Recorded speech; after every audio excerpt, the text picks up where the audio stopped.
right? Search for US passport application on Google.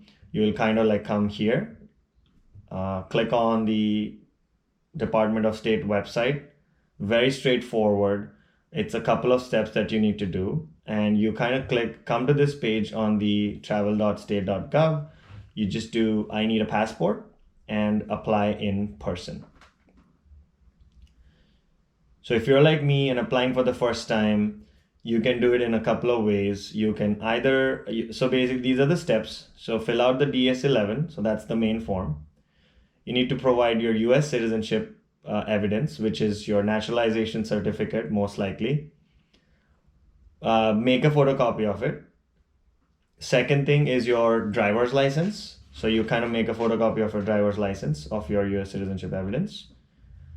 Then there are a couple of steps that you need to do when you take your documents to the nearest post office. So you go here on the link that is provided. It is a 6-page document. Most of it is information. You should read through all of it. Once you read through all of it, I'll just go over the form, which is fairly straightforward, right? You select what you want, a US passport book or a card, or if you want both, you select both. And you can, if you're like a hardcore traveler, you can select the large book. There is no fee. Or if you don't travel much and if you just want it for a proof, just take it as a regular book. There is no extra charge for either of them. It's the same fees, which I'll again cover soon. So you enter your name, date of birth, last name, first name, middle name, if you have a middle name, then your date of birth, your gender, your place of birth. So if you're from outside, if you're born outside of America like me, you make sure you add the city and the country. So in my case, it'll be Mumbai, India. If you have a previous social security number, add that accurately, add your email address because they can't update you on your process, and also add your primary phone number. Add your mailing address. This is the address they'll mail your passport to. So make sure you have the right latest address that you live at. And this address should most likely reflect on your driver's license as well, if possible. Or if not, carry a proof like a telephone bill or an electricity bill to the post office just to show that, okay, that's where you live and that's where they're going to send your passport. So enter all that details, and then you'll see this suddenly that says stop, continue to page 2. So you really don't need to do anything. You kind of have to skip that and just follow the instructions and write your name, like name again, like last name, then first name and middle name as provided here. Again, fill your date of birth, your parental information. So you can have your first, like mother's or father's first name, last name, etc. entered here. You can go in whichever order you wish. So father, first name, last name, their date of birth, their place of birth, their gender, and are they a US citizen? If not, you just select no. You do the same thing for your other parent. And you come here and say, they ask you, have you ever been married? You say yes. You enter your spouse's details. So, same process, like last name, first name, middle name, their date of birth and their place of birth. Are they a US citizen? So if they are, check yes. Date of marriage and other details. If you had previous marriages that have been, ended or so on and so forth, you enter all the details, your contact information, your height, hair color, and eye color, which should be pretty much the same as your driver's license. Update them if you have an urgent travel plan, right? You can enter anything here if you have any plans coming soon. If not, you can leave it blank, right? And then in the permanent address, enter the same address you entered above, and then enter an emergency contact. And then they ask you again, have you ever applied or issued a US passport before? So you can say no based on your response. And then if yes, you need to enter the details here. Once this is done, do not sign, right? You are done in terms of filling the form, right? Let me take you back to step number 2 of this process. So as I iterated before, your form is filled. You can either print it and then fill it with hand with a black ink, or you can fill it on a PDF filer. They have two options here. I just prefer filling it by hand, so I did it. Just printed a PDF, fill it up. You can also pre-fill it on your computer and then print it. And then once you have that, the second thing that you need is the naturalization certificate, right? So you became a US citizen, and for you, certificate of naturalization is the proof of acquiring US citizenship.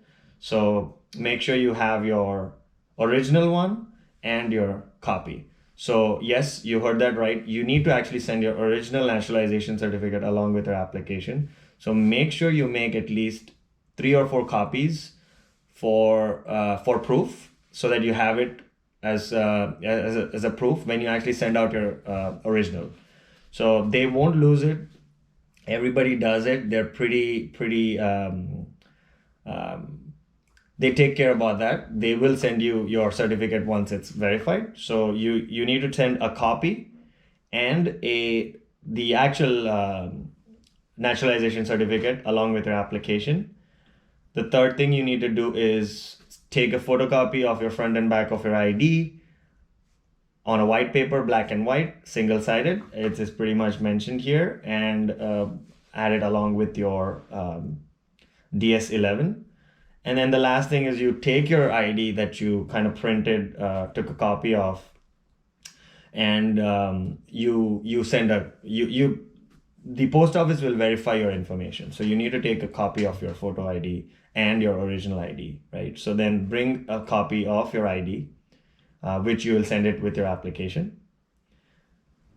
And unless there are any circumstances, if there's any other circumstance that you had, if it's a child under 16 or between 16 and 17, or if there's a lost passport, there are certain different ways or like means that you can follow this application, but this is just for a general application.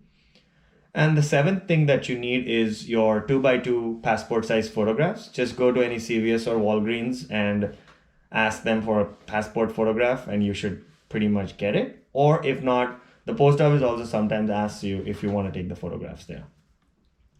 Step number 8 is pretty actually important. I will go through that. So this is what kind of gives you like how much you need to pay, right? So for a regular passport book, it's $110. Execution fee, which you actually will pay to the post office, is $35. It's the same thing.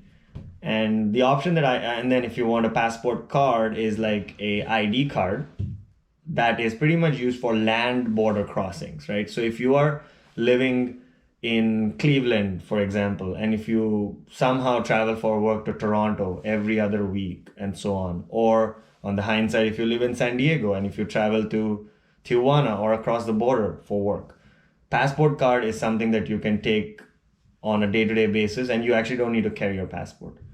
And you can also use the passport card for your cruise experiences in the Caribbean. So a lot of countries accept passport card as a valid document for entry for American citizens, and they actually don't need to carry their passport. So that is actually the advantage. And you can always carry it like your license, right? You can keep it as a proof in your wallet rather than carrying the giant, like a passport book. So that's the reason I kind of like wanted an extra form of ID. So I applied for it. It's just $30. So I thought it's worth it. So I paid $140. And then there's a different pricing for children, right? So once you do that, you can calculate the whole fees that I'll just go through quick. So you go to the fee calculator through the page that I showed you. Then you say, where do you currently reside? United States. I'm just going to enter an arbitrary date of birth. December 1st. Have you ever had a US passport? No. And then they ask you what all do you need? You need a passport book, a card, or both. So I kind of selected both.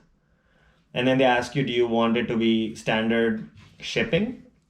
It's no fees extra. It takes around 10 to 12 weeks. Sometimes it comes early. So if you feel there's no rush, go for it.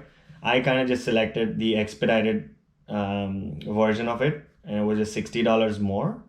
And then they ask you 2 more things, right? Some people get confused. Why is it saying standard delivery? I already selected my shipping. So what they mean by this is the document that I talked about, the naturalization certificate that you send, the original copy, they send this as a separate mailer. For this, they're asking, do you want it as a standard delivery, or do you want it as a 1 to 2 day delivery? So I kind of just selected 1 to 2 day, which was only $17, and I thought it was worth it.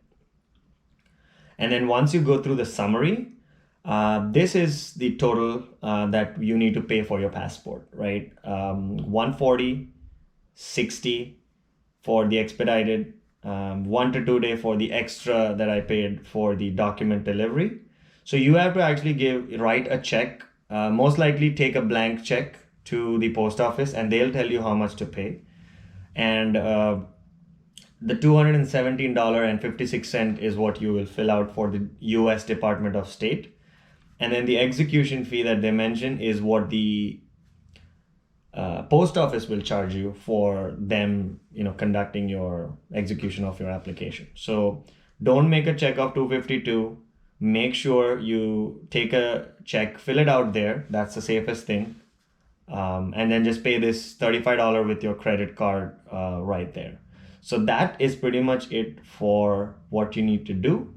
And then once you send it, go to the post office and get an appointment, right? So first thing you do once you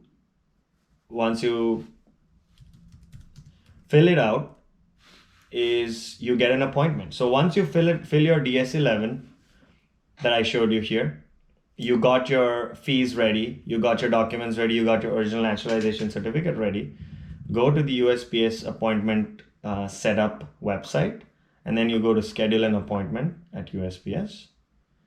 Very straightforward process. You can select new passport only. And if you don't have a picture taken from CVS, you can say new passport with photo services. 1 adult, no minors.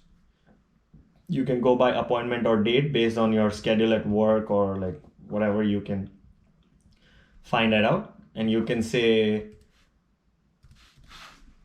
the location that you live close by and look for the nearest USPS that actually processes passports, right? So you kind of find like a bunch of them, and then you just select the location.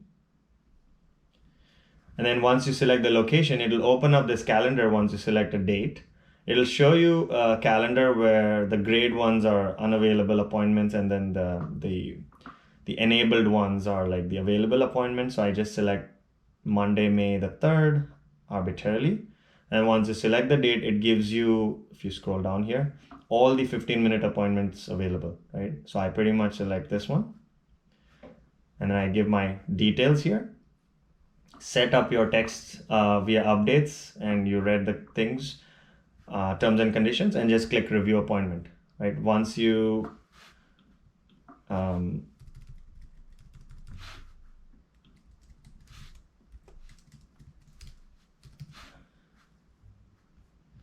just say that, and then just a review appointment. So once you say review appointment, you'll be on the final step of confirmation. Verify all your details. It'll just make things easier for the post office.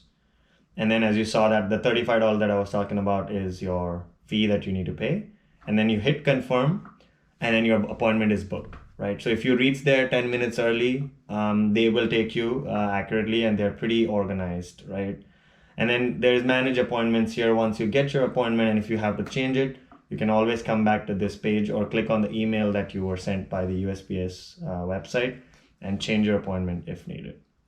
So I think once you submit this, you will receive a confirmation, and then you need to pretty much go to the post office at the scheduled time, submit your documents, and I think you should be good to go. So I think this takes care of all the steps to apply for passport. And I received my passport around 2 to 3 weeks because I had applied for expedited. And I think it was pretty smooth. I did not have any hiccups. All my name details and all the things inside the passport were accurate. And that was successful.